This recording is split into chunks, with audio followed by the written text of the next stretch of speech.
Good evening, everyone, and welcome back to another episode of the Part of the Pride Aston Villa Women podcast. You've got myself, Gary, and Emma this evening, and unfortunately, we will be talking about that really frustrating loss at the weekend to none other than London City Lionesses.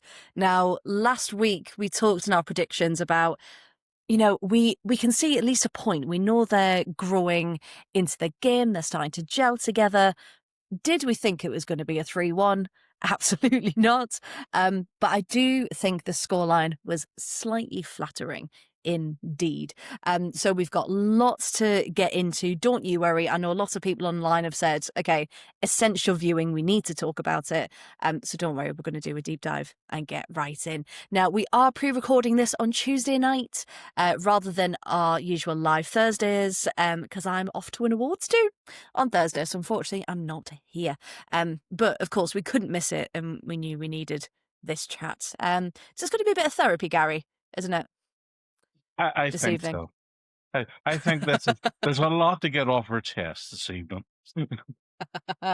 There is indeed, and we talk in our group chat, and lots of people wish they could come on tonight, but they didn't want to get banned from the internet.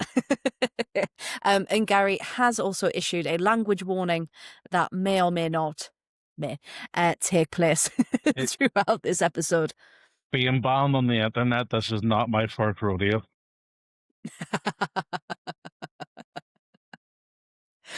Just blacklisted from from gatherings now. Oh, Here he is. you have no idea. But Facebook used to ban me every week. Did it? I can imagine you winding people up. Oh, this has got to be a record. 2 minutes and Emma's gone already. How It's all right. At has this least we got the happened? foreplay. I think a lot of the issue came down to we had last minute Patsy was ill, wasn't she? So they'd prepared obviously their lineup, they knew what they were doing, and then suddenly Patsy was no longer a part of that. And that's, we've always said, haven't we? And I think you even said last week, if anything happens to Patsy, then we're probably going to be in trouble because we rely on her so much. And because of that, we had Miri drop back and then Rach started, didn't she? So due to that kind of last minute change, do you think that had a big knock-on effect on the game and how it played out? Absolutely did. Yeah. Generally, our backup for Patsy is Lucy Parker. And unfortunately, Lucy Parker is on her injury list We right don't now. have her, yeah. So the centre backs that I have that have a bit of height that would have been stronger in the set pieces, which was really our weak point then on Sunday. We've had such a good defence. We've been pretty good in set pieces, both scoring them and defending against them so far this season. Very last minute losing your only fit centre back was always going to be a big blow. Which is worrying in itself, isn't it? Yeah. Mary was fantastic. So definitely, I'll give all the credit in the world to Mary. How strong she was, how well she defended. She's just a bit like me, she's vertically challenged. So whenever somebody so much taller than you is coming in against you, it can be a bit difficult. It can. We almost need like little trampolines in our shoes, just give us a bit extra height. Because we ended up playing 3 at the back, so Vilms, Miri dropping back into the middle, and Delond with Grant, Kearns, Kendall, and Maritz in front of them. Daly, of course, just behind Mullet and Hansen. But apart from that, that's pretty much our starting side now, isn't it? I would have liked Rich Maltby to probably start because I think that bit of pace as well. Nothing against where are we? Right side. Grant. Nothing against Chaz, of course not. But she's still coming back from a knock, isn't she? So as much as we love our love having Chaz back, I just think, could we have utilised Rachel Maltby more if she had started? See, for me, Moritz is kind of like our utility defender. She Yeah, will sort of play yeah, put her anywhere wherever. along that back line. Yeah. So if anything, at that stage, I'd have probably had Moritz on the bench being the one that could come in and cover sort of anywhere along the back. I Oh, would have okay. had Yeah, Wade. there's another option. I would have had Yeah, yeah. Maltby I can see that. and Sarah Mm. because they both have pace, but they're both strong defenders. Yes. Grant's more attacking minded, and Yeah. sometimes those wide positions was where we were a bit weak on Sunday. Mm. At Yeah. one stage, Maritza forgot that she was playing left back, and who else was? Oh, I can't remember who was out wide. I think it was Godfrey was out wide, and literally had Yes. all the time in the world. And that's not a player you want to give time to. No, and that's what we said last week as well, wasn't it? It was like Freya Godfrey is playing so well, you cannot give her space. And then time and time again, the camera would pan, and I'm like, she's by herself. Why isn't anyone marking her? Why is she being given this space? So yeah, I completely agree. It just needed to be, because the way they set up again, according to BBC, was more of a 4-1-4-1. So they had numbers, and it looked at some points like there were more London City players than Villa players on the pitch, because they would just swarm, wouldn't they, around our players? No, Emma, we were just saying there about Patsy, being ill minutes before kickoff, and how that kind of impacted the team and positions and things like that.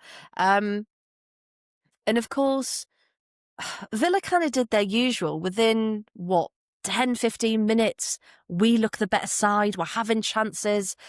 Izzy Goodwin, though, chance within 2 minutes. I did get a bit worried, but luckily was straight at Yeah. Sabs.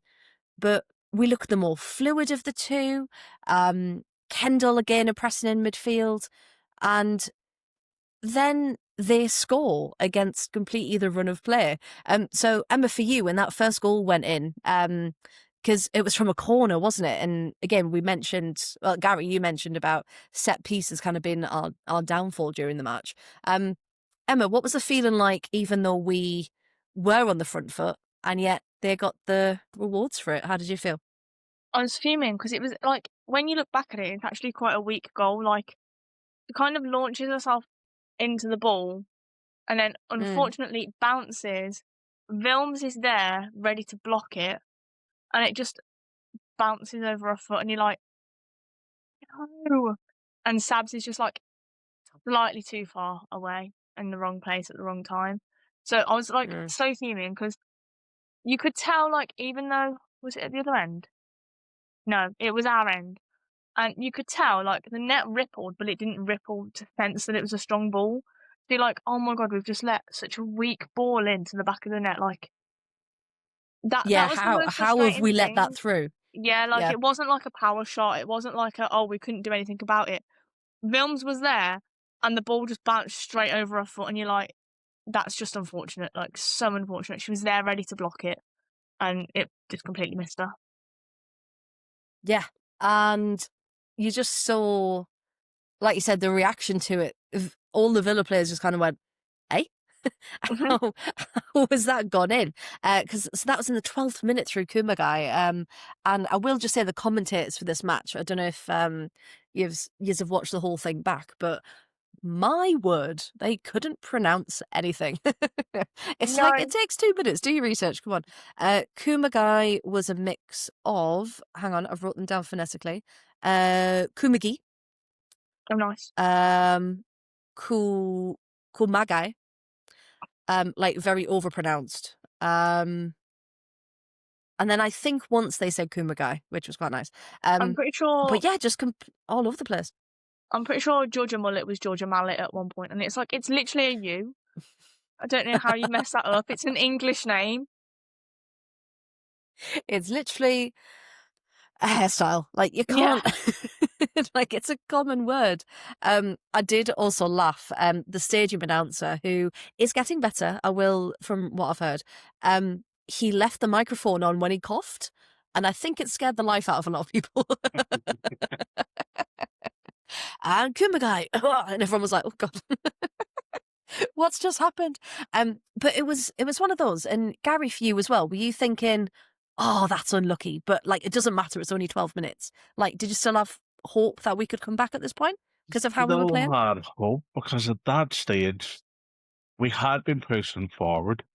We Yeah. had been the better team. You Mm. know, we'd been creating Yeah, we done much chances, better, yeah. be it all we weren't getting any of them on target, but we're creating chances. Mm. So at 12 minutes going to goal down, a little disheartening, but at the same time, I kind of thought we'll put ourselves back into this. Yes. Wasn't I wrong? Well, I think for the majority of that game just felt like we talk a lot about, Villa. And it was very much that Villa look coming back to haunt us, wasn't it? Like, this is the performance, we would have seen last season, would have seen the season before that. Just, we were doing everything right in the sense of we were creating chances, we were making space, we were, we were driving forward, we were doing all these things. And yet we just couldn't seem to find a way through. We couldn't find that bit of magic. And I think, did Kirsty have the first look on ball? Yeah, 5 how minutes that didn't in, go in. that was off the post. Yeah. I'm so Off the fuming post. about So that. if that had gone in, obviously, before the Kumagai goal, I just think that would have set them up to be like, try and get that thing of, we don't have Patsy, but we've scored. Like, we've started properly on the front foot. Yeah, then Rach gets a hold of the deflections, doesn't she? But straight into the London City player. And you just think, is this going to be our look again, once again having that Villa look. And just as we mentioned about Freya Godfrey, don't give her any time and space. She proved incredibly dangerous all the way through. Assisting Izzy Goodwin in the second half, but we will come to that. Yana Fernandez as well. Always impressed with her work rate. Until it started to get a bit dicey in that second half. The first half, I really appreciated her. Second half, not so much. And the game seemed to stagnate a little bit, didn't it, after that first goal?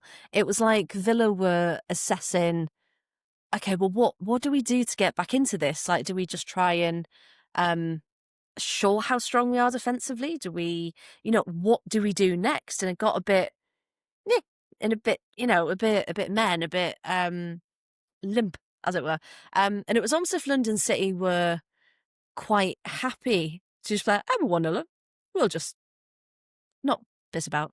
But yeah, they weren't really creating much. So, Gary, did you feel that as well? It just kind of went a bit, just nothing really happened. It's kind of been, so the last few games at home, we do seem to sort of come out of the stocks quite quickly. Yeah. The opening 10, 20 minutes, we're usually out quick, creating chances. Sometimes it goes our way, sometimes it doesn't.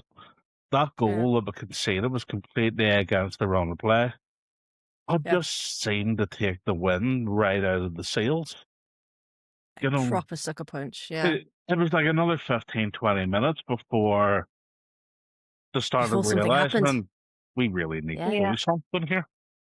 And they were pushing hard. The equaliser was well deserved. So that's the thing. So let's talk about it. So, so it went a bit flat for 10, 15 minutes.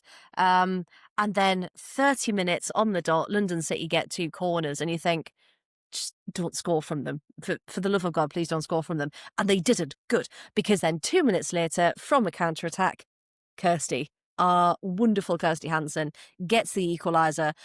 Although, goalkeeping-wise, you can just see it on Letty's face. Like, how has that gone through my legs? How have I let that slip through? But it was beautiful, wasn't it? Just the watching it happen. There's a couple of bits there to me. Firstly, I had to watch it back again today because I'd actually literally just joked to Lindsay like 2 minutes before we scored. I says, "Be back in a minute. I'm going in to grab a drink." Oh no! Oh And I'd no! said that we usually score whenever I go away from the seat, and a bloody solid law, but they'd actually score within about 2 minutes of Oh, me Gary. getting up. Yeah. So yeah, I probably Oops. just should have got up off my seat more often. Yeah. But yeah, kind of. Whenever you seen the break, and like she made the right cross, Mullet was there. We were very Yes. lucky that the defender had an absolute terrible attempt at clearing the ball. Yes. Kirsty cleared it up, just took that extra touch. The defender was then sliding out of Kirsty, and the way she just took the touch to take it round her. We all know how much power Kirsty has in that left leg. Oh, That's probably why it went through the keeper's legs. She might she have probably got put her down hands to out, it. expecting. Yeah. Yeah. But I dare say the Kirsty had put a bit of welly into that. And probably made it Straight through her difficult to hands. grab a hold of. When it's gone faster than the speed of light, just straight through. But it was that feeling of, right, it's 1-1, we haven't got a clean sheet, fine, but we're in this, we can get back in this. And Emma, we then get to a point where Aslani nearly gets the second, but Sabs manages to get a good hand to it. Sabs again did make some very, very good saves during this match.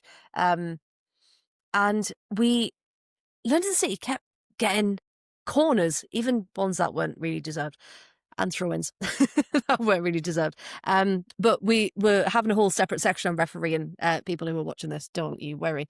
And I said to myself, watching it, I was like, you've let Kumagai get away with one. Do not let her get away with another one. And coming to the end of that first half, Emma, Gary was talking about Villa were pushing and they were really going for it, but there was some, let's say, physical, dirty play started to creep in at the end of that first half. Was that what you were expecting from this team? Because I don't think I was. I wouldn't have put them as that. No. There are a few players on the squad that you're like, okay, yeah, like you've played dirty for your previous club, or you've like, I don't want to give her a bad name, but Nikita Paris complains a lot. So when I saw her then complaining a lot for London City, I was like, I wasn't shocked, because she used to do that for Man U. She used to do that when she played at Brighton. So like, it's a recurring theme. But when I've watched London City games before, when they've not kicked off at the same time as us, I've watched them and they've genuinely been pretty boring games. Like, they've not been dirty. They've not, like, it's literally just been a bog standard game and not a lot's happened. Yet they were just getting so physical and touchy that I was like, what is going on, and why are you doing this? Because there wasn't any need, because at the end of the day, they were in the lead as well. Like, there was no need to be scrappy, because they'd got the game at that point. Like, yes, it was only 1-0, but they'd still got the game at that point. Because we didn't score till right, like, near the end of the first half. And it was like, yeah. Just, yeah. Just, that's it. There's no more to say about it. Yeah, because we scored at the 33rd minute, and you just think, it's still all to play for. It's not, with the greatest respect to these two teams, it's not like a Champions League final, is it? Yeah. It's not a World Cup final where literally every single touch, pass, like, moment counts. Of course we want points, of course we do. But it's not, you still had time.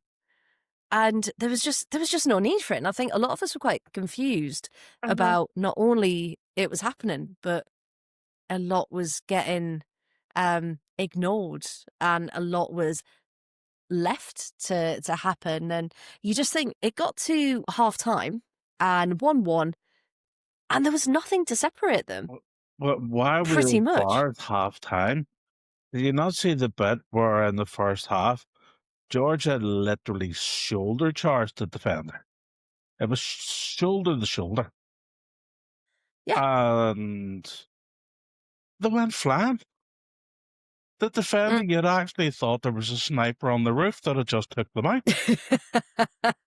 And I know, it's true. It's and the true. referee blew for a free kick against Georgia. And even the commentators were watching it going, that was a shoulder charge. There's absolutely nothing wrong with that. What's the referee doing? Yeah. And at that stage, Georgia would have been free outside the 18-yard box, be it all out wide. If the support was coming, that was another potential opportunity. Yeah, And it was.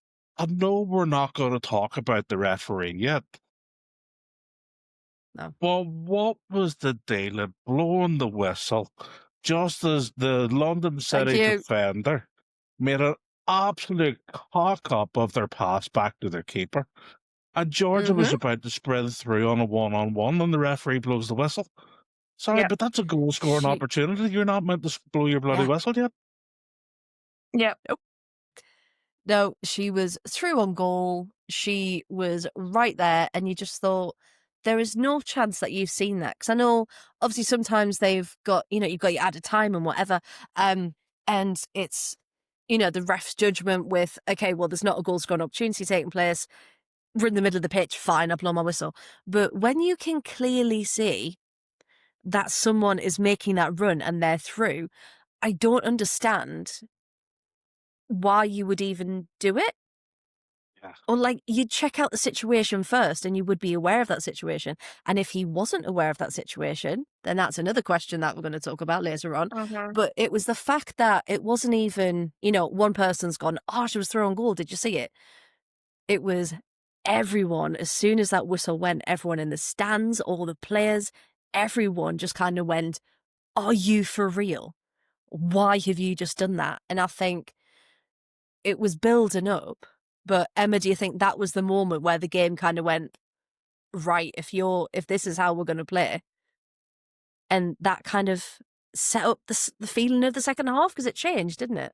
Yeah, I think that was the first, yes, the refereeing and the officiating hadn't gone great up until that point, but I think that was your first big, what the hell moment? Because it's just why? So many questions about that specific moment. It's just why would you do it? So then I think the players were then obviously very het up. You could see in the replay, I had a joke with my dad downstairs when we were watching it, and it zoomed in on Noel Moritz. And I think Tracy sent the same clip to the group chat. And I was like, do you know what? Let's count the F words. And I think I got about 6 in the space of about 10 seconds. That was me. I put that video in asking people for Was it you? their lip reading abilities, because I was pretty sure Moritz was had maybe a few choice words for the referee. Just a few. Probably the same choice words that I have for the referee, because he was fucking useless. So obviously this was going to be the intro to the ref section, but the point of a referee is that you don't notice them, and that they let the play flow, and they make sure they're in charge, but they're not the main character. And unfortunately, because of the decisions and because of even his placement on the pitch, and I don't know why I was noticing it, but there were some times where he was just standing watching, and he was doing that, and then he decided to run, and it was very bizarre, and I don't know what it was about it, and I was just like, I don't like this. This is so peculiar. And I know Miri said afterwards to someone, she was like, oh, I haven't seen that ref before. I don't know who he is. Never seen it. Yeah, it was you. Yeah. And he's come over from the men's game. And people online, I mean, usually people might say, oh, you Villa fans, of course you hate the ref, whatever.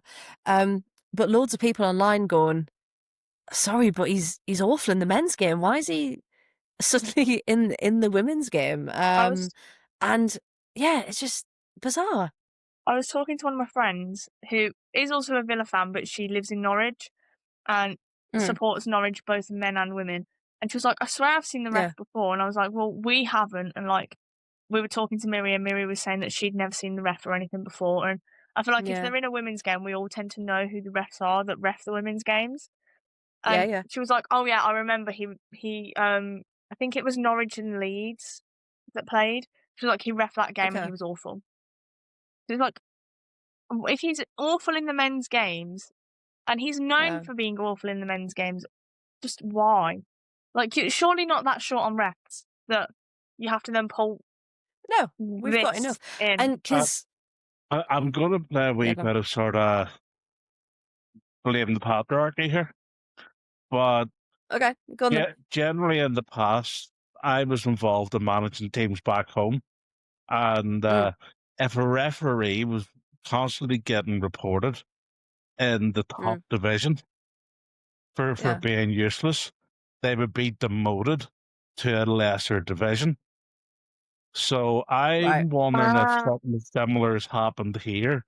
And as we all know, a lot of people believe that the women's game is lesser than the men's game. And I wonder, has he been demoted out of the men's game straight into the women's game as sort of a punishment? But to who? Also him. His performance was dreadful, but it certainly didn't look like a punishment whenever he was making himself out to be the main character on the day. Yeah.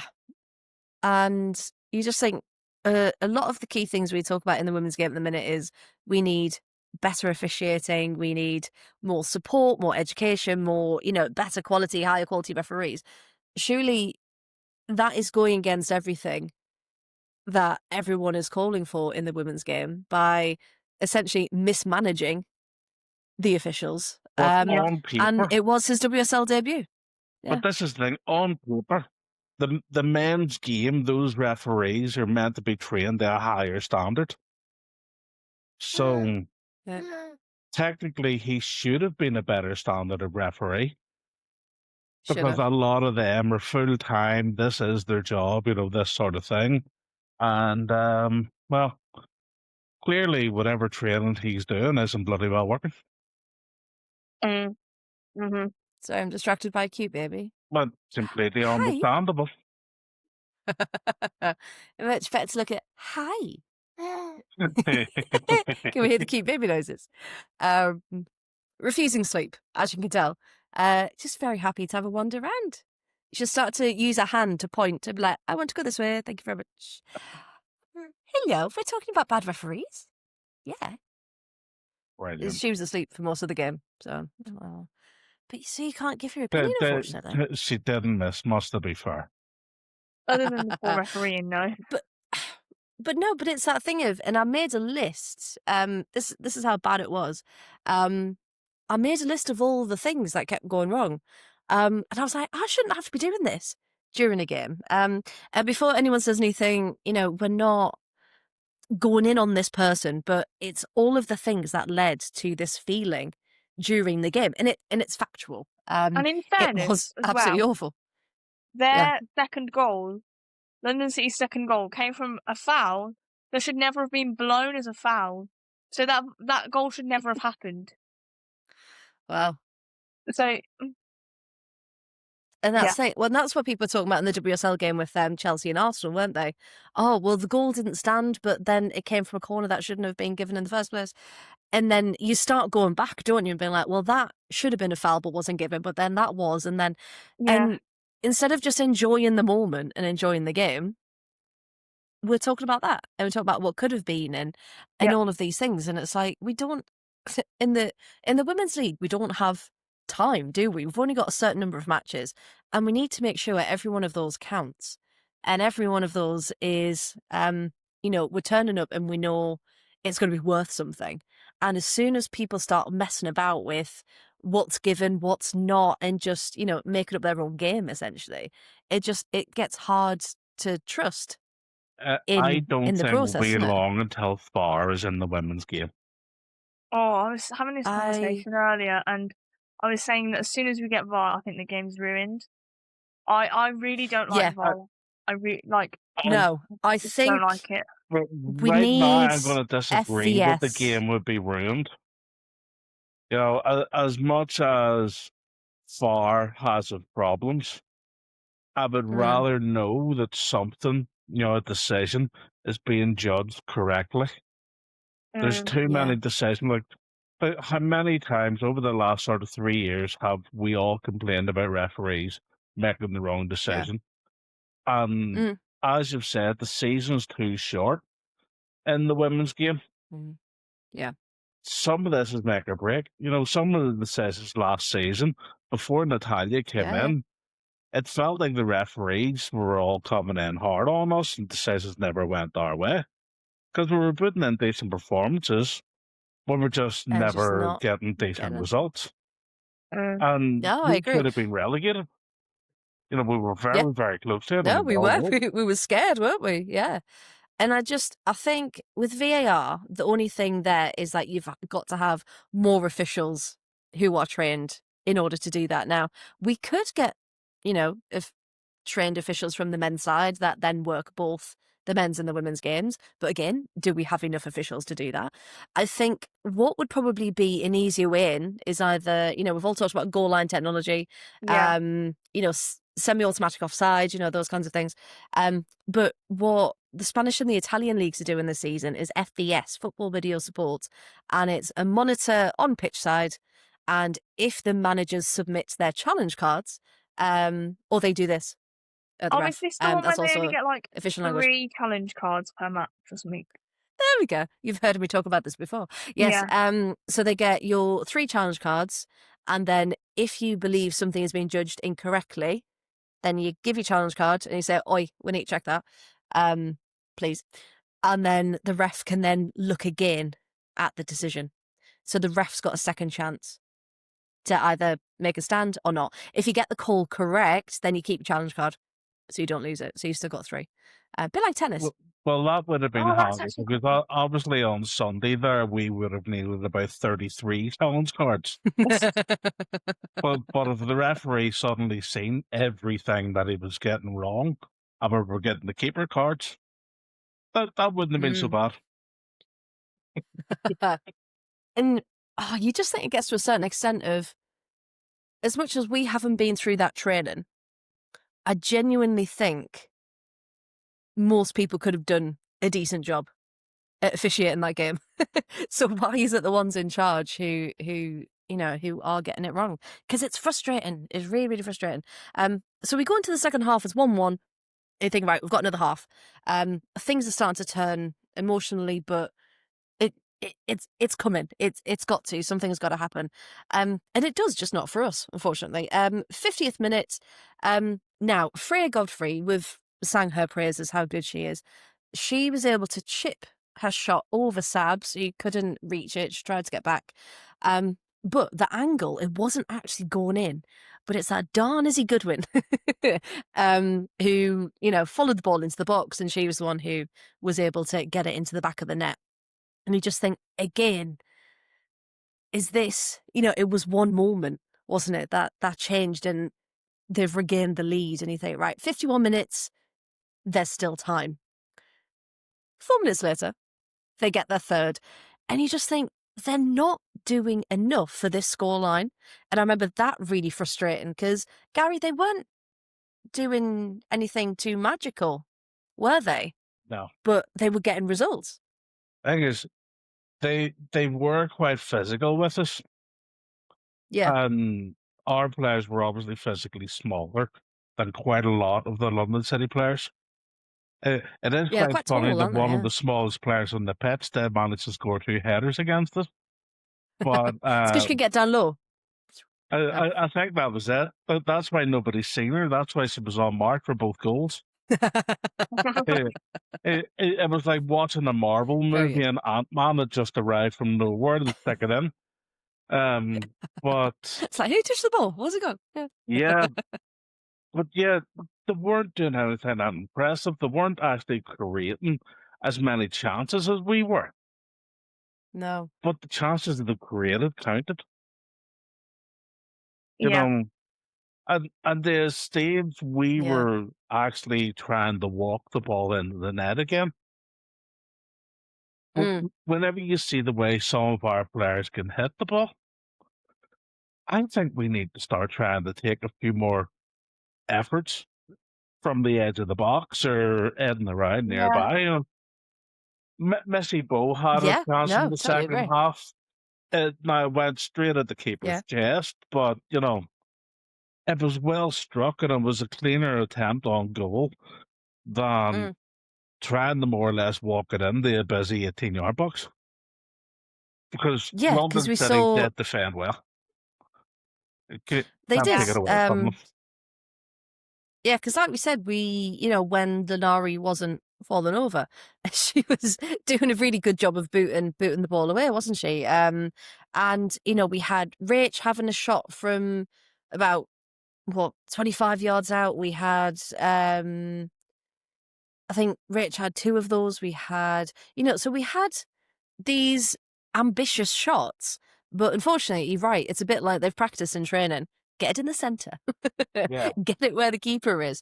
And it's just, we've seen some absolutely cracking goals into the top corner, into, bottom corner even. So it's just where's that confidence going to come from? I wonder, and what's kind of the guidance around that Natalia's encouraging that, because they've got to realise that, haven't they? As when they watch it back. Our So yeah, strikers defenders, aren't yeah, physical strikers. If no, you look at them, Salmon wants to run. Georgia wants to run. Kirsty wants to run. Kirsty's not Yeah. afraid to have a shot from about a distance. Yeah. Sam is not afraid to hit a shot straight at the keeper. And Georgia, see, the more game time she's getting, the more and more I like her. Yes. She Yeah. was very, very Very special. strong. Her hold up play and how she held off defenders in the game, she was very strong. She really put out a good shift. Unfortunately for us, the 3 goals were conceded through silly lapses and defensive concentration. Yeah. But I was just going to say for that third one as well. So it was Gumagai again, and both times, Missy, as much as she had a great game, I think she was meant to be the one marking Kumagai for those 2, and she was just on the wrong side of her both times. It's just like, Kumagai's going to be tricky. She's going to try and get out, and she's quick. She's a world-class player, Kumagai. But you just think, okay, well, if that's going to be their target, let's put 2 players on her. Let's do something, and not let her do the same thing twice in one game. I will say though, for that second one, coming in from a corner, I think there was shouts that Fernandez was blocking Sabs's view. yes. Did anyone else see that? Yeah. Because she wasn't happy. It was almost like she was holding Sabs, wasn't she, in front of her? And Fernandez isn't a tall player, but she was there enough to kind of frustrate and get in the way. So really, should have stood. But no, it's frustrating. That kind of shows how they were playing at that point, doesn't it? That they were trying to frustrate and they were trying to get our last note. And they were They doing it played a well very because physical game. yeah, very, very much so, indeed. Yeah, it was just, but again, unnecessarily. And of course, everything got blown their way, not ours as well. And again, I've got lots of things to talk about the referee, so we will get to that bit. But I will say though, there was a lovely ball through from Georgia Mullet to Daly, and it was a lovely ball, lovely shot, but was straight at Letty, and you just think we can't we can't keep doing that. And then it got to about the hour mark. This is where we had our first substitute of the game, and it was Georgia off, Ebony on, and I think for all Georgia was doing, I maybe would have kept her on a bit longer for that. Has anyone got any thoughts on that first sub? I agree completely because Salmon started the season quite sharp. I don't know how much people watched her on Sunday, but she was a bit of a passenger. yeah. Georgia was fighting. And it's strange, isn't it? Angling with the defenders and so on. Salmon just had no interest in any defensive duties.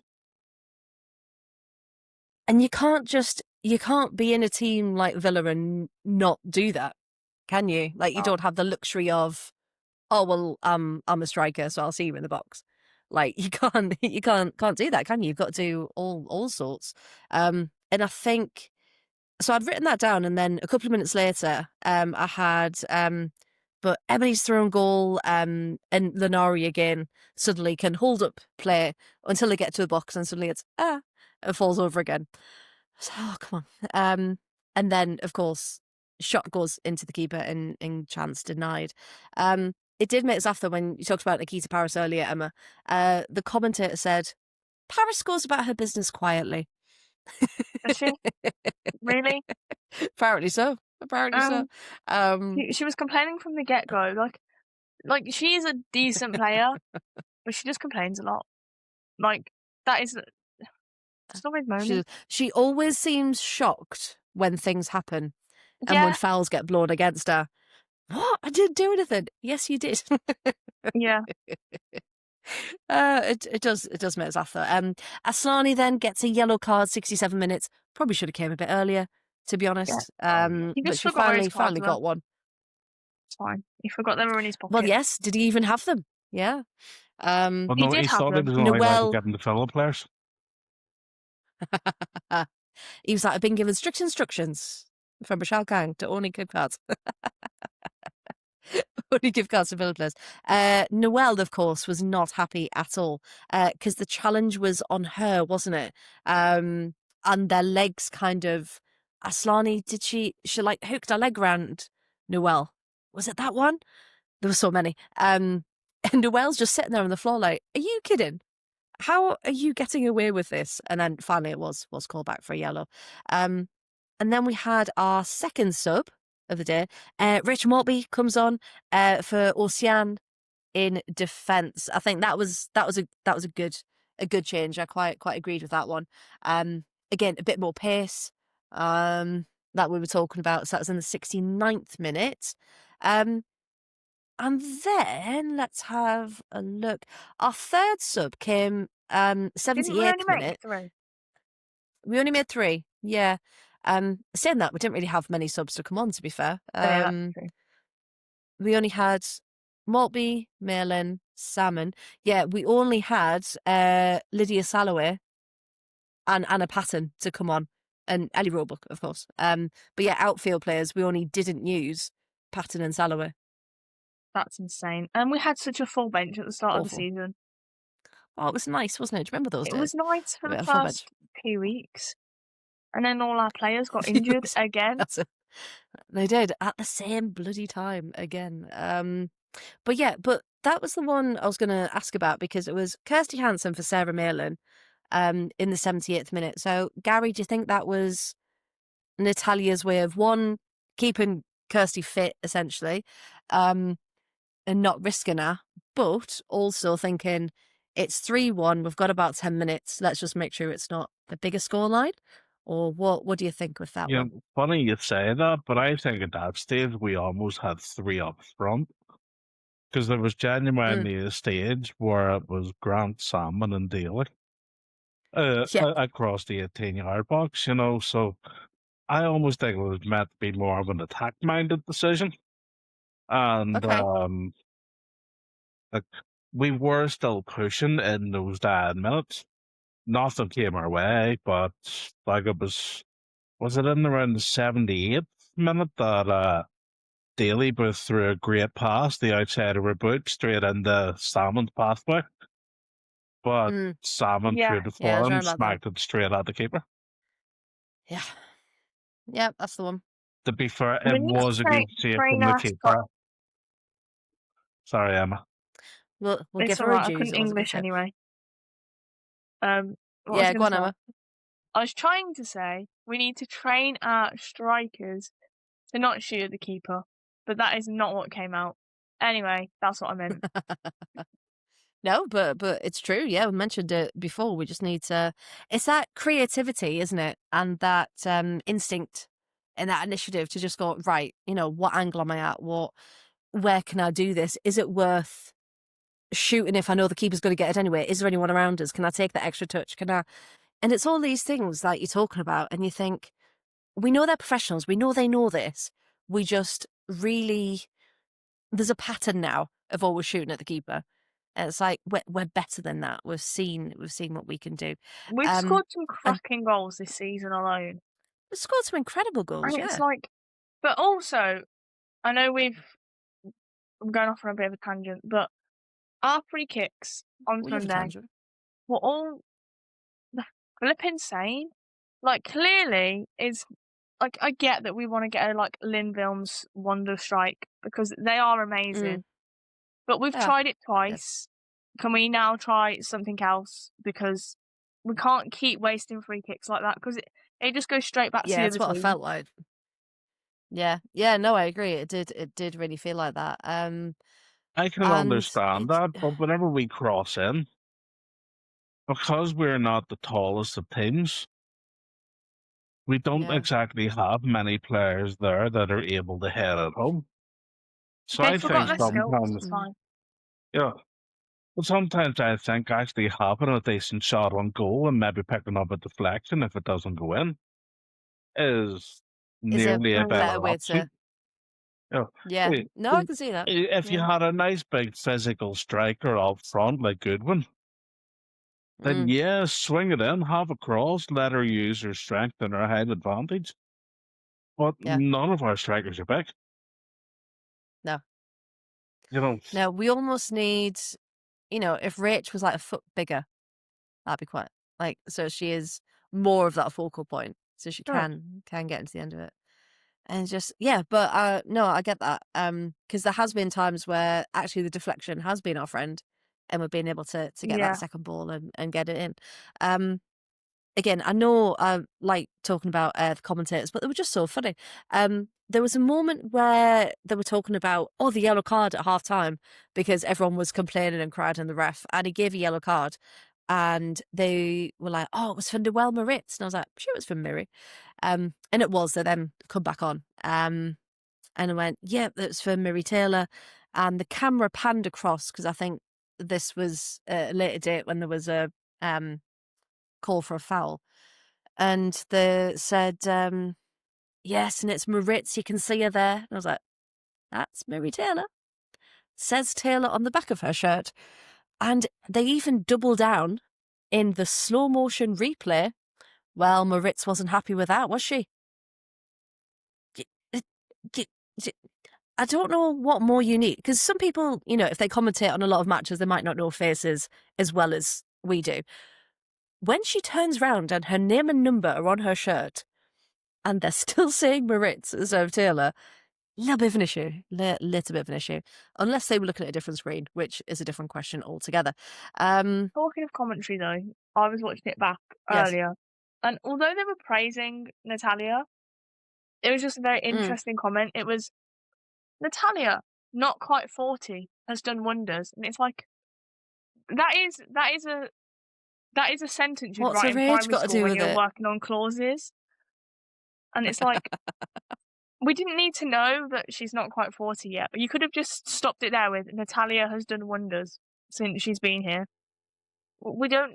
Yeah, or even, one of the younger coaches in the WSL or something like that. It doesn't have to be, well, she's not 40 yet, Just bizarre, absolutely bizarre. But then so I can't remember the names of the commentators, but it was male and female. And the guy said, and this really annoyed us, the best way for Villa to get back into this game is for London City to help them. What? And I was just like,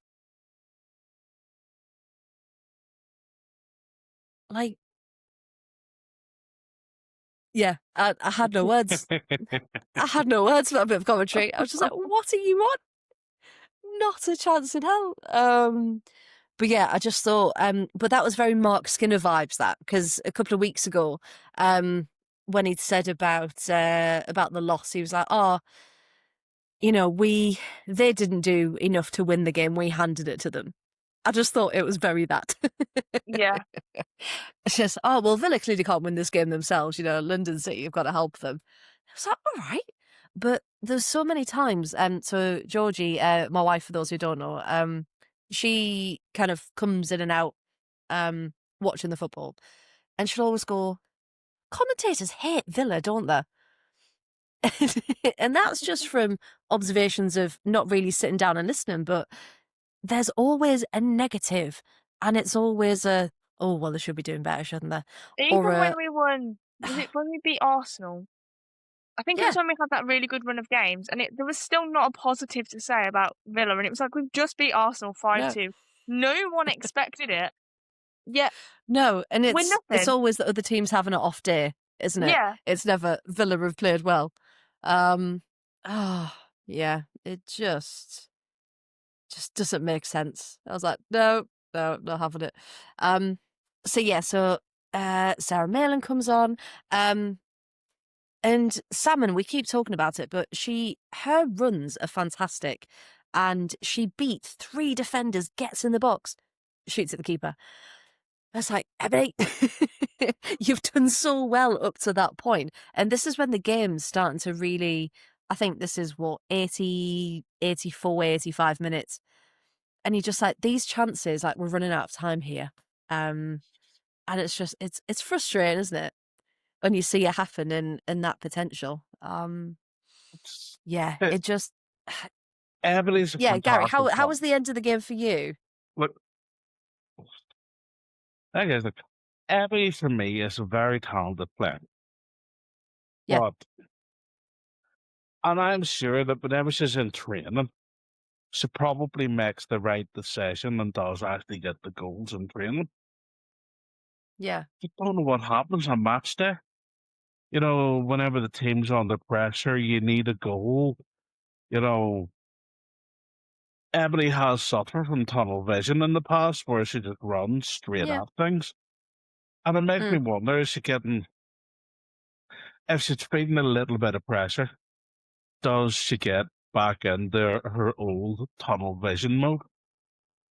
And maybe doesn't Yeah, always is it make the that right pressure decision. of, I need to score, I need to, yeah. And Beforehand, you she never just, made the right passes, and now mm, she's not making passes when she shoot, and she's making the wrong decision when she shoots. yeah. There's something there.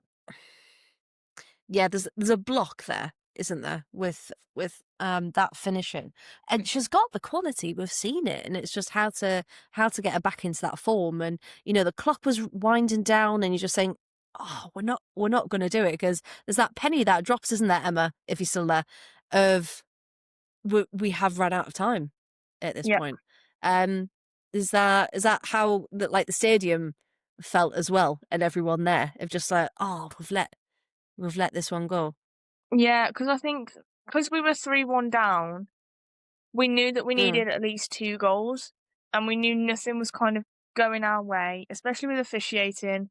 And even with the yeah, team, it was like, yes, we're trying, but nothing is going the way we want it to go. Everything's working against us, and it was like 80 minutes, and it was like, although it's still possible to get 2 goals in that time, but realistically you wanted 3 to get the win. You're like, yeah. you're looking back at the game and you're like, it's not going to happen for us.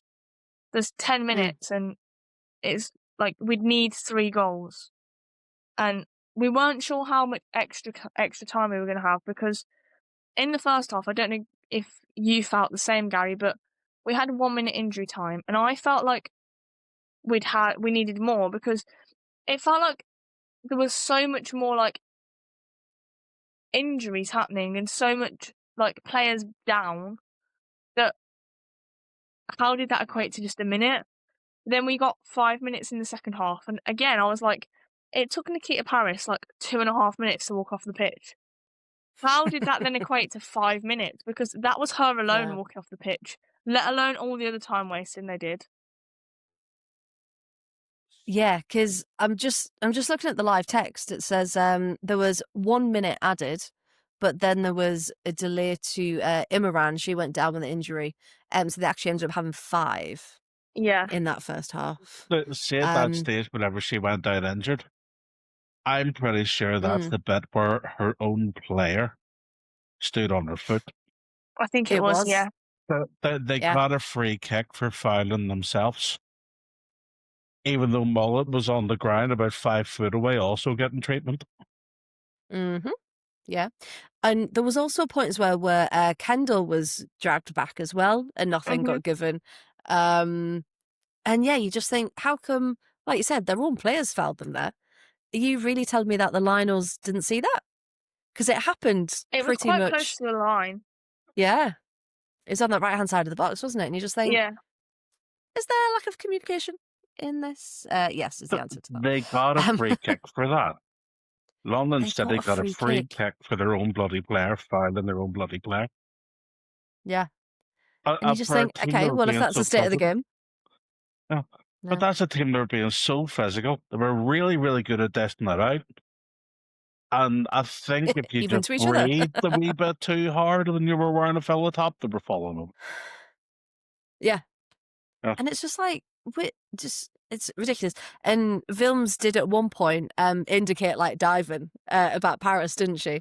And the ref was like, no, like waving it away. And it's like, well, it's not. If it's true, like we can all see it. But yeah, I just think that first half we looked like we were really fighting for it, and I think the last 5 to 10 minutes we did our usual come back and try and get something from it, but just nothing happened, lacking that urgency, lacking that spark. And I do think the officiating had a huge impact on the game, because it got to a point where you can see the players being like, well, what's the point? Because we're not going to get like it's all stacked against them. We're talking now about London City's time wasting. Yes. What was the deal of whenever they scored, they would literally have a huddle in the 18-yard box. Yeah. And take about 10 minutes to walk back into their own half. And still, they never got told to hurry up, 1 minute extra time in the first half. It's like, how did that work? Yeah. Watch was broken, clearly. There was at least 5 minutes for their bloody huddle.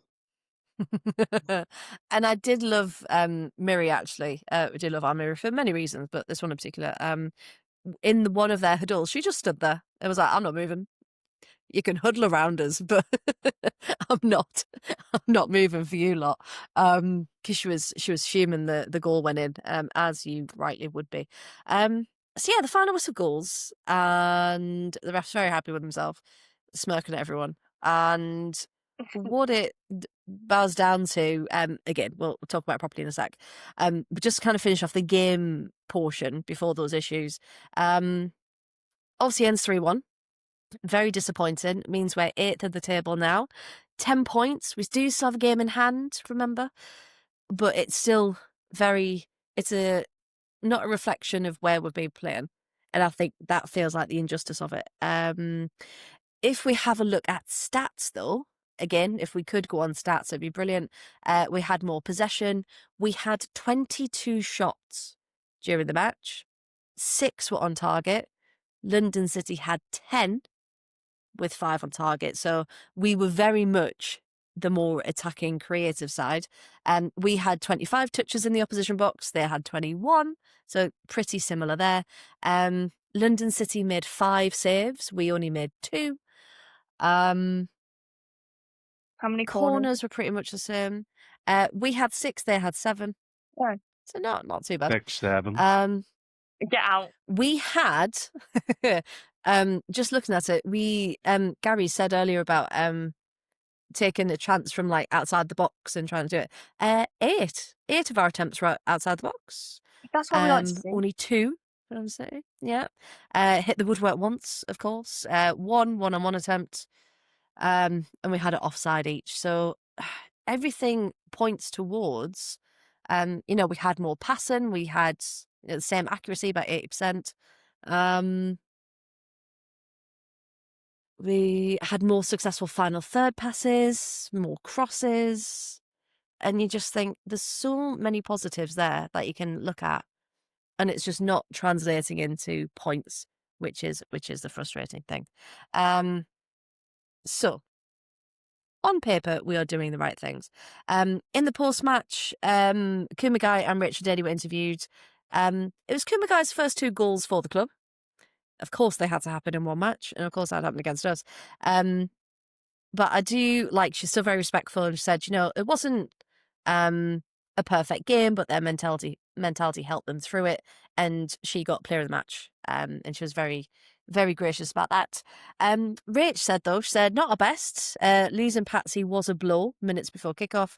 Disappointed with the results and said there were dubious decisions that didn't help. And she also said about, only worry about the things you can control because the things that you can't often go against you, which I thought was very, very telling. She said, look, first half we created a few chances, disappointed with set pieces, and they need to punish teams. And they're just not doing that at the minute. And it was also her 100th to Brussels start at the weekend for RH. That wasn't mentioned. And she didn't know anything about it. No, she didn't know anything about it. It was just the interview where they were like, oh, it's your 100th WSL start. How do you feel? And she was like, oh, well, thanks for telling us. I didn't know. But that actually leads us into quite nicely. We've had lots of people contribute on X and on Facebook, so thank you very much about what you'd like us to discuss. And Jack, we've already talked a little bit about this. So Jack from Facebook, thank you very much. He said, he'd like to know why we come out of the blocks fighting, have a good 10, 15 minutes, but don't take our chances and then fall flat. And we've kind of talked about it a little bit, haven't we? But has anyone got any other thoughts on that? Why do you think we start strong and then peter out? We'd like to know the answer too. Yeah. Yeah. It is. It's a mystery. I get it. Obviously, Sunday there, we came out of the blocks quite quickly, and the goal took the wind out of our sails. The same happened against Everton, where we came out quite quickly, and their goal took the wind out of our sails. But as we said, we need to be better at taking our chances. The fact is, we were the more attacking team on Sunday. More chances on target, more chances, more attempts, and done nothing with them. But it is coming down to decision making as well, No doubt a couple of them fell the salmon. And I don't like giving her a hard time because her game has came on so much. From who she was 2 years ago to who she is now. You can see that she's matured as a player. She's very much more team orientated. She does a lot of things right. But I just don't know if in the heat of the moment the pressure gets to her or something. She always hits it straight at the keeper. She never tries a chip, never tries, taking that extra touch and, maybe trying to take a wee dink wide, like Kirsty with her goal on Sunday, where she did take that extra touch to get it round the defender and then hit it. I just don't know. It's her decision making, I think, is part of the problem. Because a lot of our chances do land at Salmon's feet. Because quite quickly, she's one of our quickest strikers. Yeah. And she does so much. And you just think that could be a bit of a mental block kind of across the team, can't it? Because we've seen it with other players as well, not just Ebony. And you just think, okay, well, maybe if coming out of the blocks that quick isn't working, because we haven't warmed up enough yet to get that rhythm, just come out strong instead of trying to be too quick and trying to almost, oh, well, if we score 3 now, then, we're fine. Just think, if you've got that strength and that quality, it will come, and not to rush it and not to overthink it. Because like we said, we think that might be the issue. Because then after 10, 15 minutes, if you haven't scored, then that might then add that pressure of, well, why haven't we scored yet? So pressure, Jack, we think. Yeah, the speed is one of our strengths because we try not to give teams a chance to settle. Yeah, so speed, let's match the physical speed with the decision-making speed. Yeah. That works. Like London City got the chance to settle on Sunday as soon as they got that goal. Yes. Because we slowed down, we backed off, and that's why the game went flat for about 10 or 15 minutes, Yeah, yeah. That knock, absolutely. Other people on Twitter were saying, well, against United, where were that Villa? And They're a I big can't team. remember who said it, but one, we've got this thing about, oh, they're a big team, we're going to do well. But also, depending on how we set up, it was almost as if we set up against United, being like, right, we're not going to lose this one. We're going to get something. We're going to get, and there was that belief there. But maybe against London City, there's still that belief of, yeah, we can get a point. Like it's more attainable.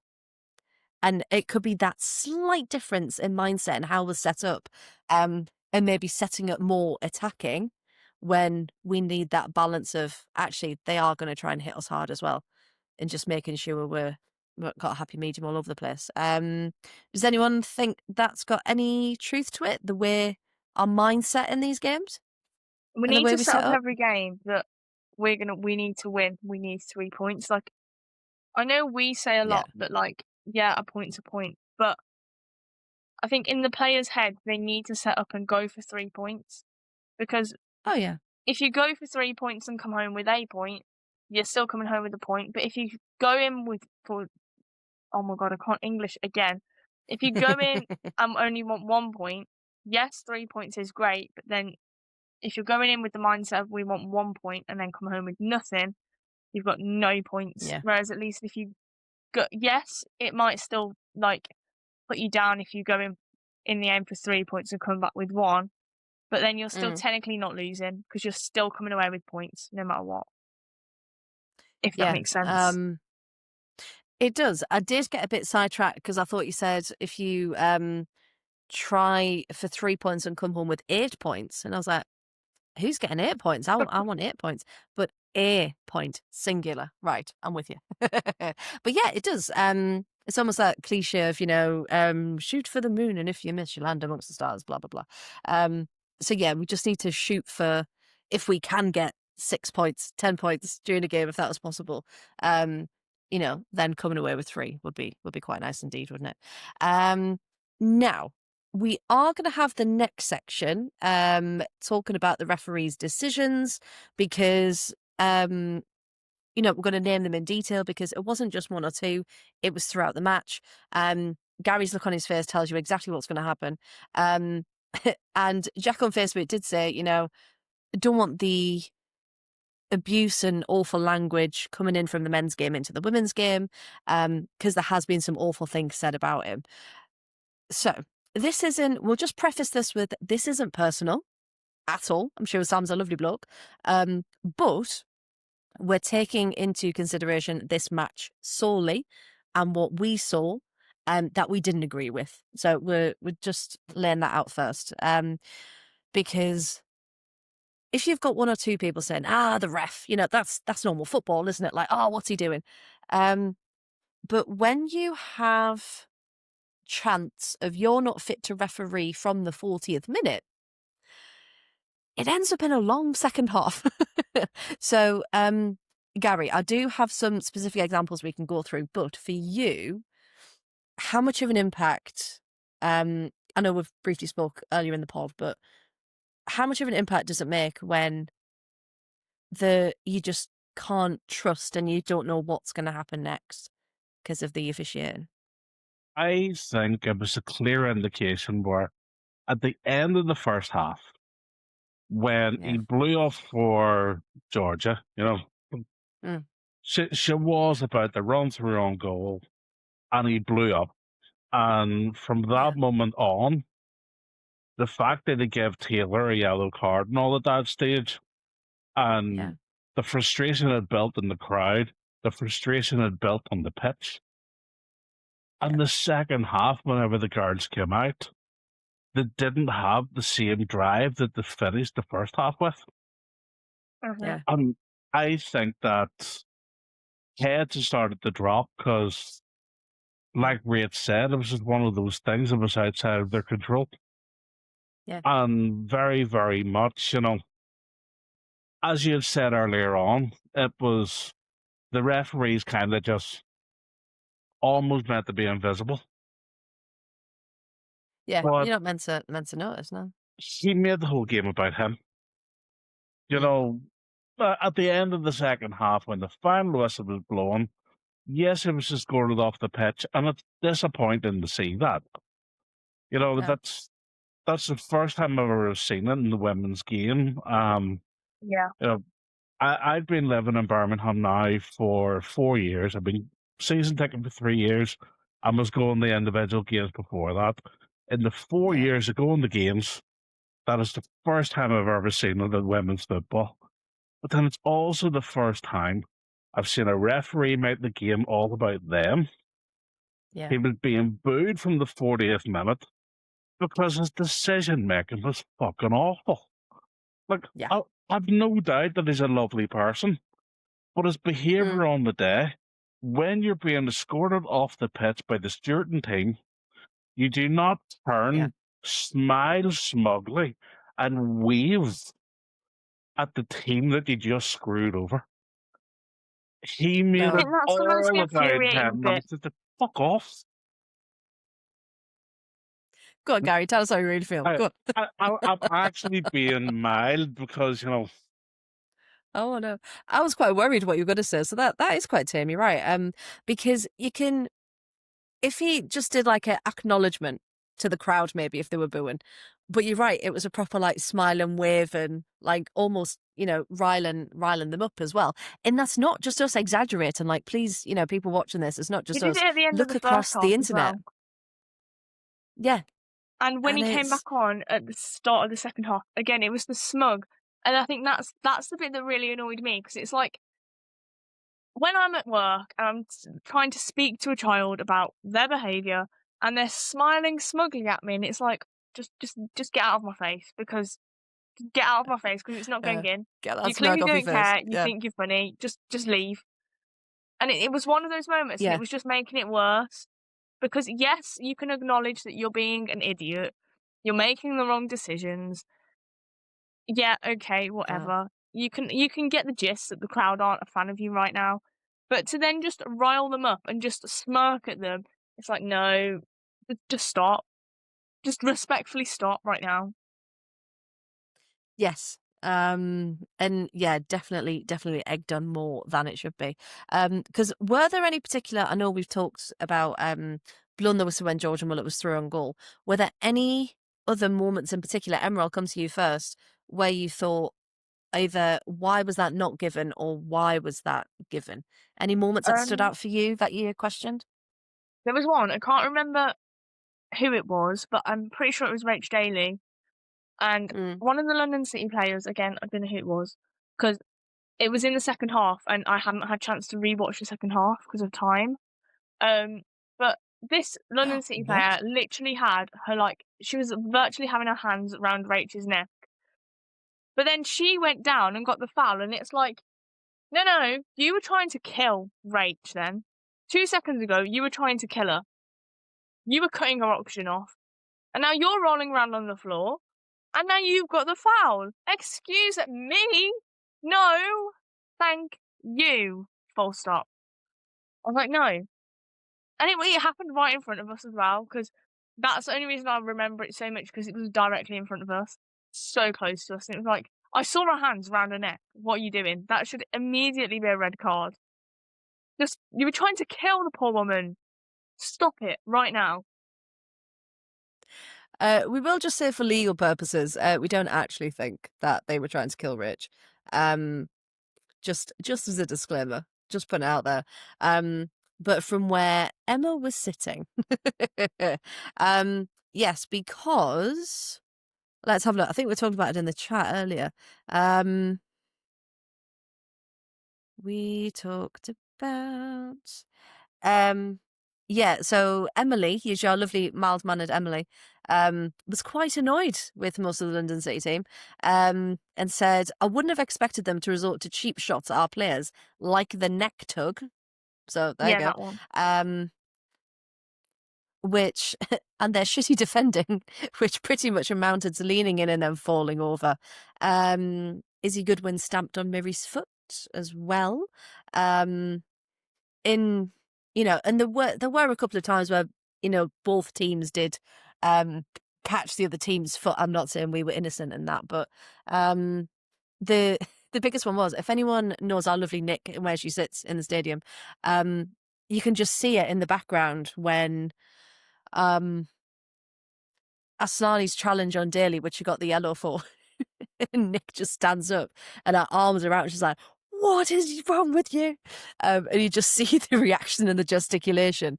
And it was so good. But people were getting so emotional, weren't they? And so riled up with these decisions. And it just, awful. Absolutely awful. Because I did it minute by minute. So 10 minutes, Kirsty took a hit to the face and player wasn't stopped right away. Mm-hmm. Again, I know that comes down to, obviously, ref's discretion, but usually when it's face or a head, usually play does stop. 38 minutes, Paris falls over after a challenge with Wilms, and the whistle's blown, and that's where Lynn goes, nope, diving. But commentators laughing, saying, oh, there's Paris using her experience. Again, it's some players, isn't it? Oh, look at them. So like we said, chance of you're not fit to referee from the 40th minute, which was the Georgia Mullet and Lanari situation, which was shoulder to shoulder, which was a fair challenge, but then Lanari just crumples. So the foul gets given the other way. Georgia Mullet's thrown goal, yellow card given to Miri. Lucia Kendall also had a word with them as well. Did you see this one? Oh, but apologies. Obviously, this is going out on Thursday. I do currently have the European Championship match, or is it World Cup? I'm not sure. It's one of them anyway. But Scotland and Denmark are playing. You will all know this by the time you're watching it. But Scotland have just gone 4-2 up in injury time of the second half, so they've got the win, and they're going to top the group. But that fourth goal... fourth goal is worth watching. Okay, so everyone watching this now, go back on your highlights, they'll be up. And watch that extra time goal. Gary says so. Scotland have actually been quite good. But yeah, apologies for the distraction. No, hey, you go for it. You clearly liked it very much. So I was, because initially I forgot you were watching that, and I was like, oh, you've got some thoughts about Kendall having a chat. But honestly, though, everything though, for how much London City were willing to dish out physical, they just could not take anything physical. Couldn't take it. So if any of our players lightly touched them, this is why. Wilms was talking about Paris diving and that shoulder charge, and I heard and said it was like she went down as if she'd been shot by a sniper. They were so dramatic. It wasn't even so subtle. You'd think like a dig here, a dig there. That's how most games are played, aren't they? The bit of the tactic. But when it's just outright, a crumple, it's like doing GCSE drama. It's just like, come on. We could all see what you do and we can all see what's happening. And Emma's just giving it as well. That's what she is. So Kendall had word with them about, again, she had a challenge from Asllani. I think there was a kick out and a kick. I think they went for each other, to be fair. And he just kind of went around, just get on with the game. He wasn't interested at all. 69 minutes throw in given the wrong way. Wilms was furious, as you would be. And 76 minute, I stopped at this point. The ball went out of play, really went out of play, and then not given to Villa. And London City were able to keep going on goal. You just think, it just got to that point, and everyone was like, come on, use your eyes. Talk to each other. Why is this not working? So for everyone thinking, is it a pylon or whatever? It's not. It's just purely us going, look at how many decisions were incorrect. And yes, human error exists. Of course it does in any job. But when you've got a job that is so crucial in what's meant to be one of the top leagues in the world, you just need to get your decisions correct. And I'm not being funny, but putting a ball out of play, that can be seen. That can be seen with the naked eye. And that's when the linos need to be helping as well. So I don't know what was wrong with the communication. But yeah, it just really, really wasn't clicking, and it was so frustrating. And you can tell by the way all of us are talking about it, that we're not over it. And it is Tuesday night. We've had 2 days to sit on this. And as Sophie said earlier in the chat, she's getting angry all over again, thinking about it. The nicest thing that I could say about the referee was he was consistent. Consistent No, awful. he was consistently shit, but like it was just wrong decision after wrong decision. Yeah, I think there was about a 10-minute period in the first half where he didn't have to make any decisions, and the match went quite nicely. But yeah, then after that, it just awful. And it's the fact that it's not just a couple of us saying it; it is pretty much the whole community and outside of Villa as well that are saying it. So it's not just us. So hopefully, with PGMOL and all the referee officials, they can look at that and go, okay, if there is retraining needing to be done, if there is more we can do, then put the support in place, because he cannot ref another game like that, because we're making this uproar now and it was us versus London City. And unfortunately, if that was a game like Arsenal-Chelsea, as we saw the other week with the refereeing and the decision making, there's going to be hell on. This is a warning now to other teams. Just be aware and be very careful. That was the last game where it's going to be a playoff for who comes up and who gets relegated. Well, that's the thing. Imagine it was him in a game like that, and he was getting those sort of decisions wrong. That could completely destroy a club. Yeah, it would. And there's no way you can appeal that either, because once the decision's done, it's done, isn't it? And you just think, that's a lot of power. A lot of power, and not everyone should have it. No, clearly we know we're not getting a point to that game, but I definitely hope that there's some sort of complaint made against him. I really hope so. I really, really do. You can't do that. You'll ruin the league. We've all had complaints about referees. Everybody's always had something to say about a referee, but the referee is never the main focal point. And unfortunately, that game, it took away from what London City achieved.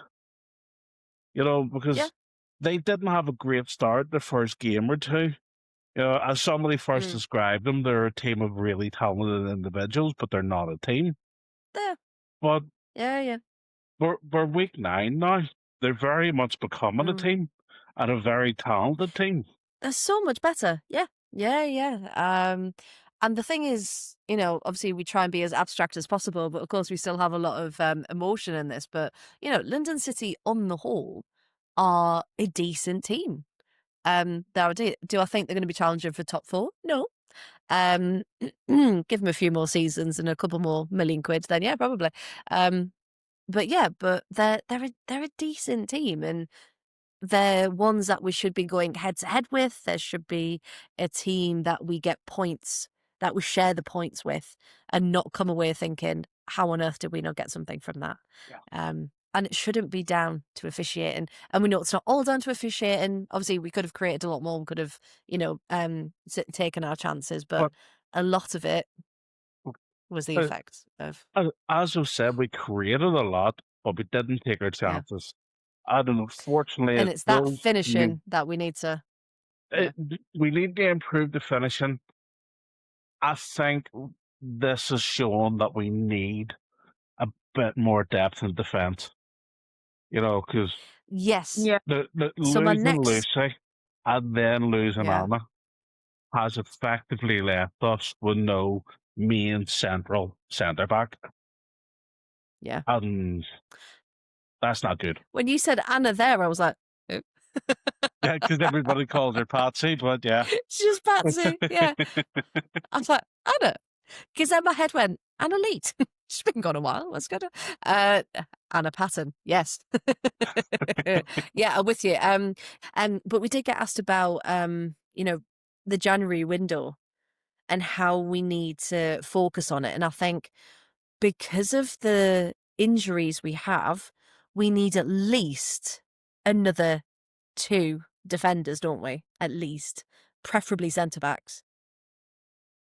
I think but either centre back or similar to, obviously we'll have the ones that can play left back or her left sided centre back. Wilms can do centre or right. And Moritz can play anywhere along the back. And it's that we're kind of trying to rely on. But if we had another player that could almost play anywhere along the back, or somebody who would be happy maybe not playing every game, it'd maybe almost be somebody in the same bracket as Corsi, who was at the end of her career, had a lot of experience, because we don't really have as much experience in the back line right now as in those that have been around the game for a long time. Obviously, Films is a big international, so Patsy, they're getting the national experience. But sometimes you just need that level head, and we lost that in our back line a bit. So, yeah, we need that. As much as Sabs is very loud nowadays, which is great to see. In fact, we need someone else in that back line, kind of with that, like you said, that level-headedness and that experience. Just go right. Everyone just take a breath, calm. We've got this. Let's go. I'd say we probably need at least 3 players, but it'd be somebody who can play central defence, somebody who can play defensive midfield, because we're as good as everybody can play.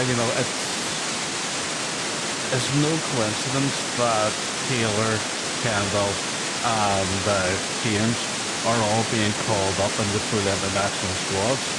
They have been playing solid, but we're missing Sammy Forth and Jill. Yeah, really badly. And if this is so, of course, we know Jill's out for the season, and we don't know much about Lucy Stan, actually, do we? We haven't had any updates, but it just seems that more often than not, unfortunately, she is suffering with injuries after injury, and we need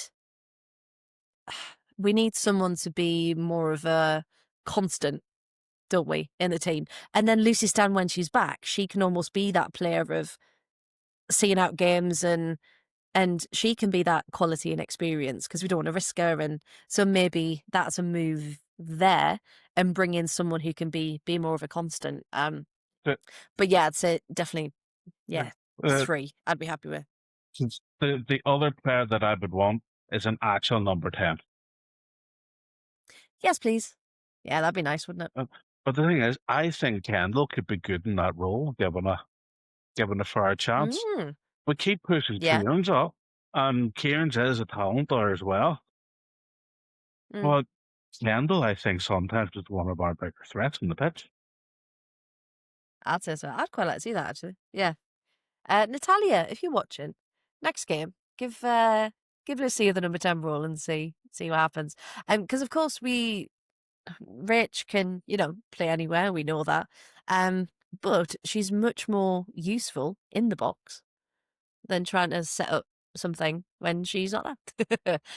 So yeah, it'd be nice to have a proper 10, wouldn't it? In that role. I don't know how much is seen from the Arsenal-Chelsea match, but I've seen a lot of people afterwards giving Millie Bright a bit of a hard time, saying that she's not good enough to be in the Chelsea starting team anymore and stuff like that. Yes. Now, from their podcast over the summer, there was that sort of little... I know where this is going. If she was going to play for anybody else, it'd be with her bestie at Villa. Right now, I would like to see that, because that's a talented player with years of experience. Sorry, Millie, but you are reaching the end of your career. Yeah. But you would be absolutely perfect to come in and give that level of stability and experience in our backline. Okay. Yeah. Because the issue people had as well was, being beaten on pace. But I suppose we have a lot of players who are quite good with pace and are very quick. So, yeah, we definitely have the experience side of it and that quality coming in. That's interesting. So for people watching this on Thursday, what do you think? Who would you like to see in our January transfer window and in which positions? Because yeah, I just think we talked about the bench earlier, and we only had 2 outfield players on there that we didn't use, and you just think we're only a couple of injuries away from being very being in danger, because we've got some cracking academy girls coming through. We do. Oh yeah. But they're still, we need that experience now, don't we? So yeah, it's a tough one, but we Mobley this believe that season's there are been plans in place. incredible. The bit of Oh, game time 100%. that Salaway's had, she's also been quite Yeah. impressive. Yeah. But we haven't got to see any of the slightly younger ones that have been on the bench so far. No, not But yet. if we keep getting these injuries, we're probably not far away from it. No, we're not. And maybe the perfect time to do that is a cup game. Look at that segue. Look at that Oh, segue into our yeah. final section. Because of course, the Birmingham Derby is happening on Friday night. Oh, Friday night.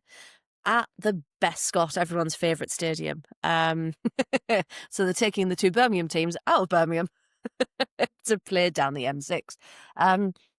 So we've talked about it before, but if people haven't watched our past episodes, Gary, how do we feel about this now being on a Friday night at the Bescot rather than Villa Park on a Sunday?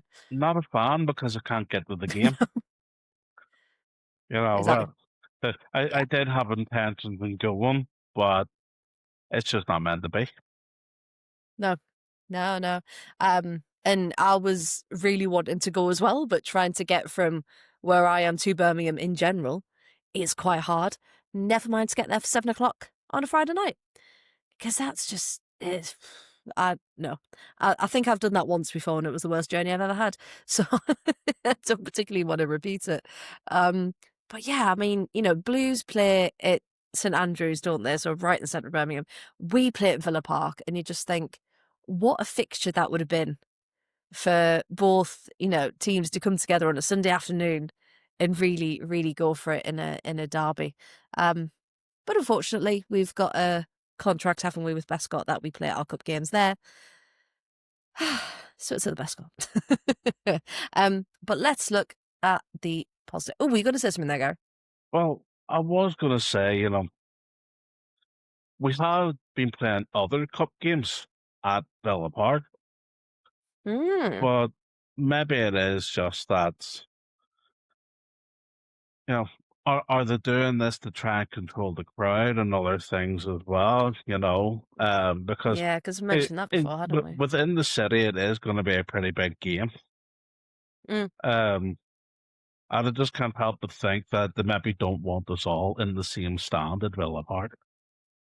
Whereas at least at the Bescot, they can separate us better.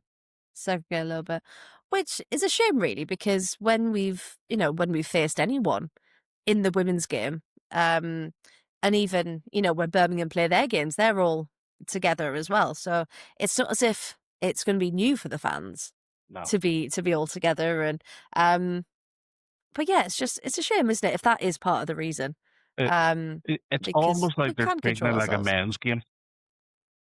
Yeah, and it's not. But We're a completely which different is entity. disappointing because the women's game is completely different. It's a completely different crowd. It's mostly families with young children, and you want the excitement of being in Villa Park for a big game like that, but Yeah, you obviously this want. week we know it's just not meant to be. It's not. So hopefully, if Birmingham do get promoted this season, which is highly likely, next season, league games, right at Villa Park. Can't wait. Now, you may have noticed, everyone, that Emma has disappeared. And I think she might have given up because she has sent me a message to say, when you get to talking about the Blues, I'm excited for the derby. Yeah. Still fuming at 7 o'clock on a Friday, but never mind, still excited. And this is something we said before we recorded. We need to play them like they're Chelsea. We need to be convinced that they are the best team in the world, and we're going to set ourselves up to just go out there and attack with everything we've got.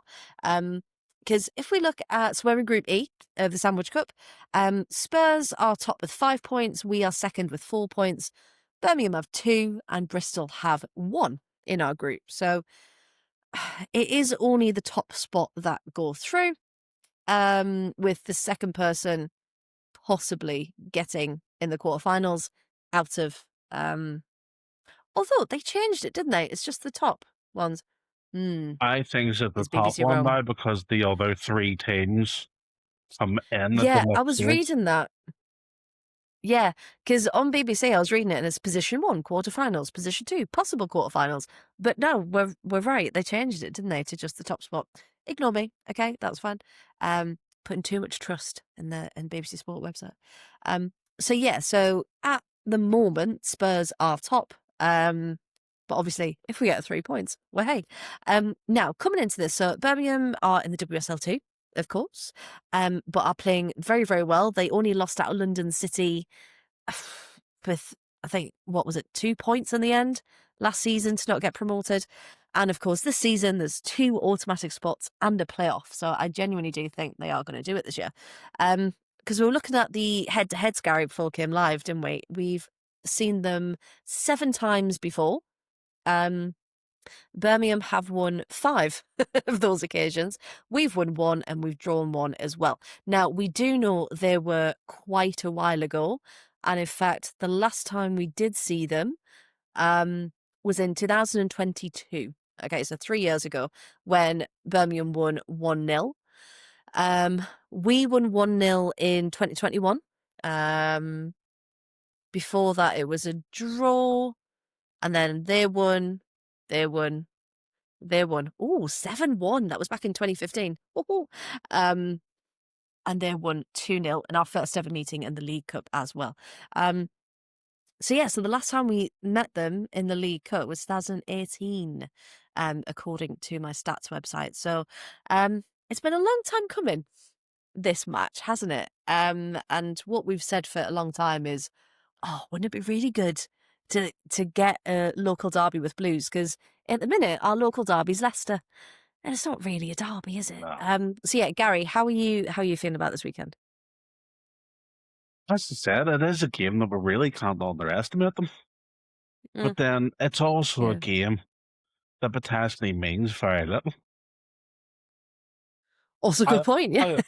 As in the initial outcome that even if we get 3 points, Spurs are very likely to get the 3 points against Bristol.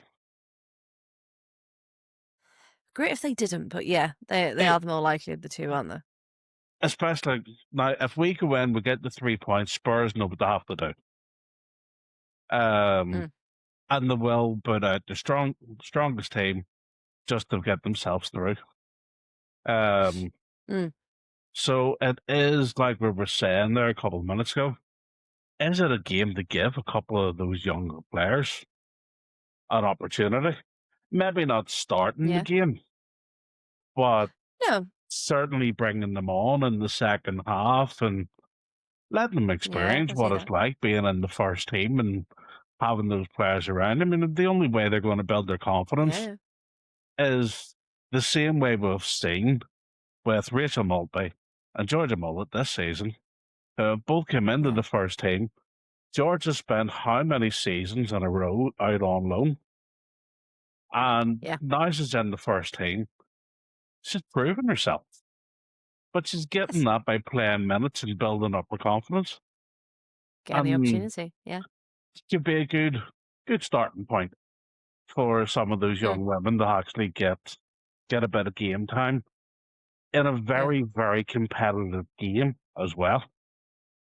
You know, because Birmingham will Birmingham will be coming at us.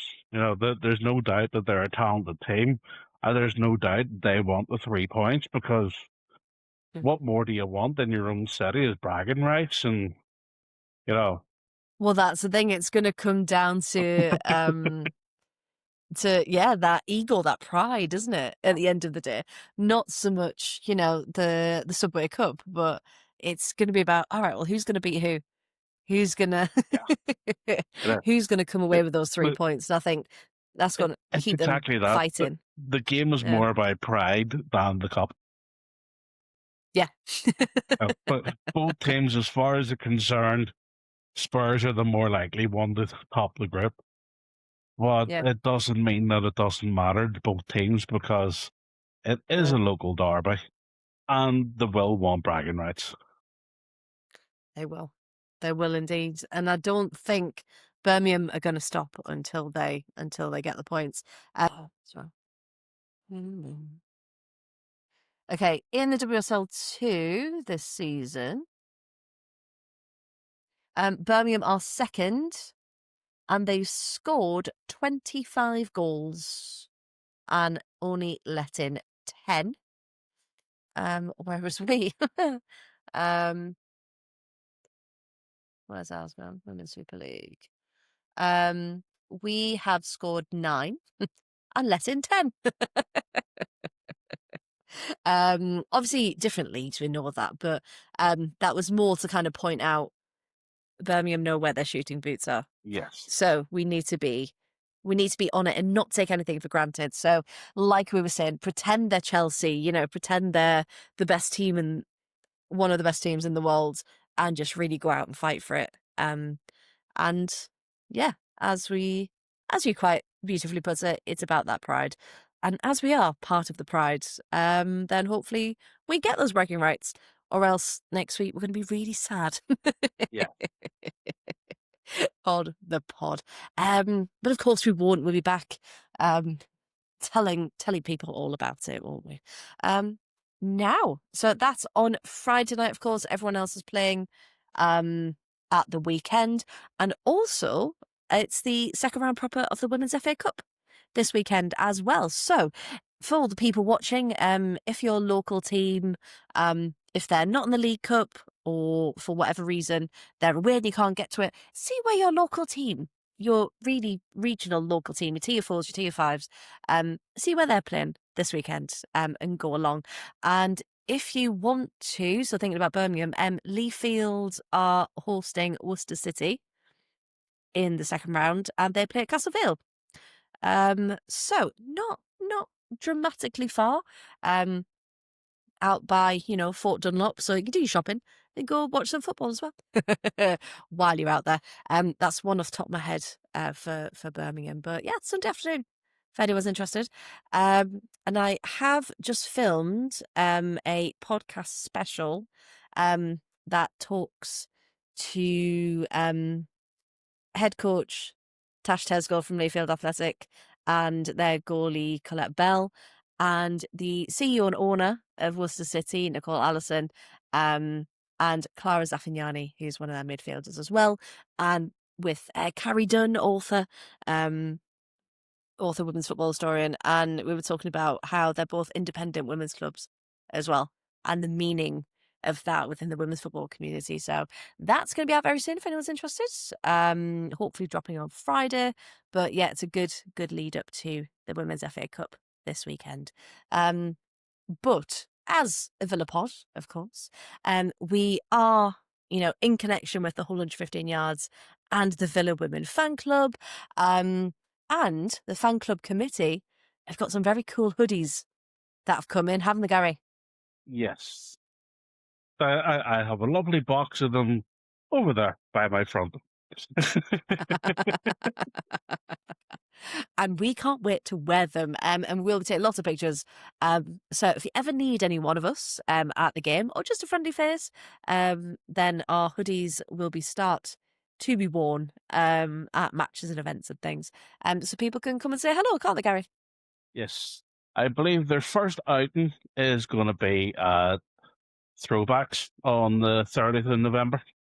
On the 30th, yes. For anybody that is still interested in tickets, we do actually have the link on the Facebook group being shared on other socials. So certainly go across, give it a click, come along. The tickets are £5. There's a small booking fee. I think they work out just over £6 with the booking fee. But still not bad. It'll be a good day out. You know, at the end of the day, there's a very good day. I have heard that they're going to have quite a bit of entertainment. There is going to be a lot of street food available as well. Not to mention all the tops as well, and sort of a bit of proper history of women's football on the day. Yeah. Which is what we want. We want this celebration of women's football, don't we? And fan club are going to be there. We mentioned it before, selling lots of merch, and I'm going to bring all the pod stuff down, and we're going to really capture the day and hopefully just spread that joy and entertainment of women's football. And I'm going to bring a hangover down, and yeah, hangover and hoodies. That's a good tagline for that. That's a solid hood. Hangover and hoodies. Oh dear. But no, it's going to be a cracking day. So like we said, tickets are only a £5. So if you do want to come and see us, and of course everyone else who's there, all the vendors that are supporting women's football, then please do on the 30th of November. It's a Sunday. I think it's on pretty much all day. It's like 10 till 5 or something, isn't it? So it's quite so yeah, pop in for a few hours and we'll be there with our hoodies. Only some of us with hangovers. So I think that's about it for tonight, Gary. Is there anything we haven't mentioned that you wanted to give a shout out to? No, I think we've probably covered all bases. We've had a good chat tonight, haven't we? Yeah. It hasn't been too bad. What we have coming up next week after the Blues? Spurs, isn't it? Is it Spurs? Spurs again. Oh, it feels like Rose. Spurs on the Sunday, Liverpool on the Thursday, and City on that's the one. City on the Sunday, I think it is. After that, that's a busy week. Yeah. I can't believe we're in December. What's all that about? So yes, of course, after this cup game, it's another international break. And I don't know if we've said this yet, but congratulations to Miri, first call up for the Scottish team. Yeah. And Kirsty, of course, as well. Then we've also got Chaz and Lynn off into the Dutch squad. And then, of course, our England team, we've got Missy Ball, Lucia's been called up again. Oh, God, who am I missing? Patsy in the Ireland squad. Patsy in the Ireland squad, yes, of course. So hopefully Patsy is all recovered and ready for international duty. So we have got, so we're away to Spurs on the 7th of December. And then you're right, we do have that rescheduled Liverpool game. That's going to be on the 11th, which is the Thursday. And then we're away again to Man City on the 14th. So it's going to be a rough run of games. And we have decided as well, for those people who can't go to the rearranged Liverpool game, we will be doing a live watch along of the game on the pod, which is going to be really cool. For people to again get together and if you want to watch it with some friendly faces, if you can't make it that week. So that's going to be on the Thursday the 11th, but we will remind everyone close to the time as well. Perfect. Right then, we will leave that one there. Bless you. Okay.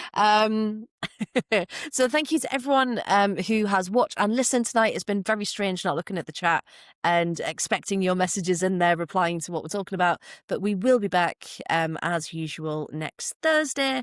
So yeah, leave your comments below of everything we've talked about. We will reply to them. And remember, if you haven't liked, subscribed, everything, then please do so. We're still trying to get to that 100 subscribers on YouTube. All of the handles will come up very, very shortly. So yeah, across all socials, we're either part of the Pride Pod or part Pride Pod on X, because you're only allowed so many characters. They wouldn't let me do that off there. So you will find us. And again, the Holders 15 Yards, our news website and podcast, and we've also got the Villa Fan Club across socials as well. So thank you very much, everyone. And thank you to you, Gary. And I'll say thank you to Emma separately. Thank you Because unfortunately Thank you, Gary. So yes, we'll be back next week, and we can't wait. And hopefully, it is a win against Blues. So thank you. Good evening, and good night.